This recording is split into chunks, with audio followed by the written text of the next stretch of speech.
O apóstolo Paulo diz em 1 Coríntios 11, igreja, eu recebi do Senhor Jesus aquilo que vos ensinei, que na noite em que Jesus foi traído, ele tomou o pão. O apóstolo Paulo, no próximo capítulo, 1 Coríntios 11, disse, eu recebi do Senhor aquilo que vos ensinei. Na mesma noite em que foi traído, tomou o pão e disse, partindo, ele disse, este é o meu corpo partido por vós. Assim também tomou o cálice, deu graças e disse, este é o meu sangue, derramado para a remissão dos pecados. Igreja, eu faço uma pergunta. Por que será que, no capítulo 11, Paulo teve que dizer, eu recebi do Senhor o que também vos ensinei? Ele podia pedir para Pedro, podia pedir para Mateus. Mateus, Marcos e Lucas registraram nos evangelhos sinóticos que Jesus instituiu a Santa Ceia, a mesa do Senhor. Mas o Senhor Jesus, nos dias presentes, glorificado e ressurreto, achou que a Santa Ceia era tão importante que ele deu uma revelação pessoal para o apóstolo Paulo. E Paulo mesmo disse, eu recebi do Senhor aquilo que vos ensinei, que na noite em que ele foi traído. Ou seja, ele não recebeu de Mateus, ele não pediu para Marcos, Lucas ou João. Ele recebeu do Senhor. Você acha que Jesus hoje, que está lá no céu, à direita de Deus Pai, achou que era importante dar essa revelação para ele?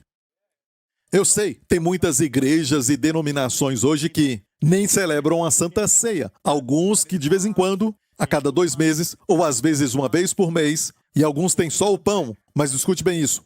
Eu creio que o diabo está tentando minimizar o caminho de saída. Ele tenta negar, ele tenta cegar as pessoas do escape. Está ouvindo?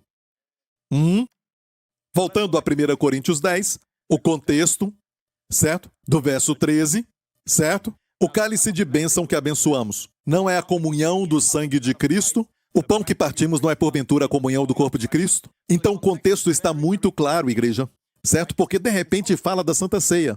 Não faz sentido. E conhecendo o apóstolo Paulo, sabemos que ele era um mestre muito sistemático.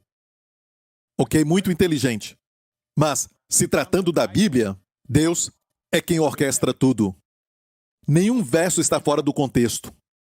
Te mostrei os versos antes, se assentaram para comer e beber, se levantaram para folgar. Agora, vamos ao verso 16.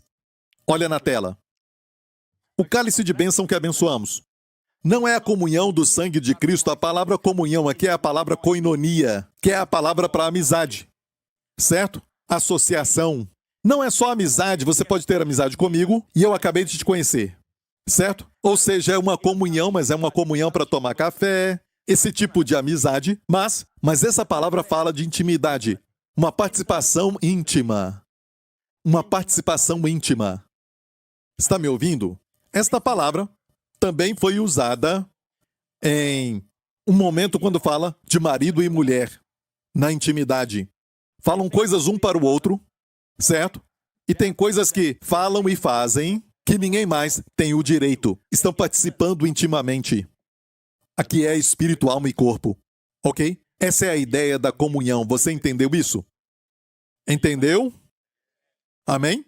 Olha, guarda isso aí, ok? O que é isso? Comunhão. O pão que partimos não é porventura a comunhão do corpo de Cristo? Porque nós, sendo muitos, somos um só pão e um só corpo, porque todos participamos do mesmo pão. Não está dizendo que todos nós participamos uns dos outros.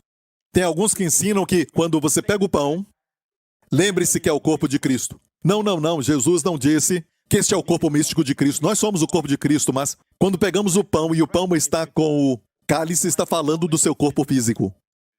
Este é o meu corpo. Não estava falando do corpo místico que viria. Está ouvindo? E aqui está muito correto. Sendo muitos, somos um só pão, um só corpo, porque todos participamos do mesmo pão. Ou seja, somos um pão, um corpo agora, porque todos participamos do corpo de Jesus. Entendeu? Ok.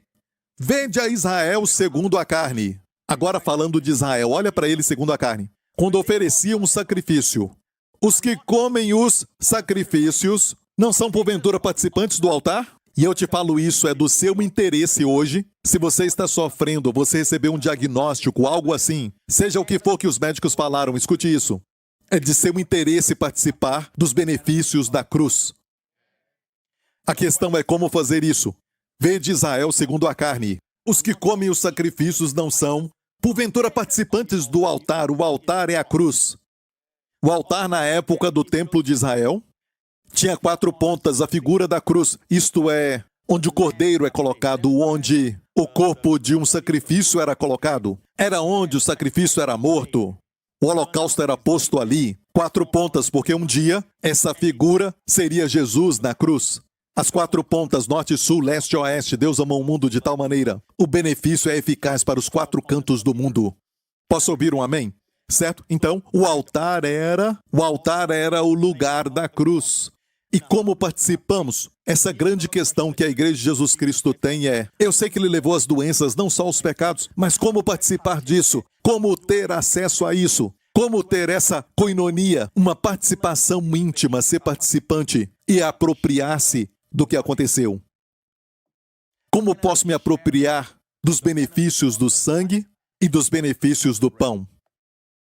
Como? Vede Israel. Não são os que comem participantes?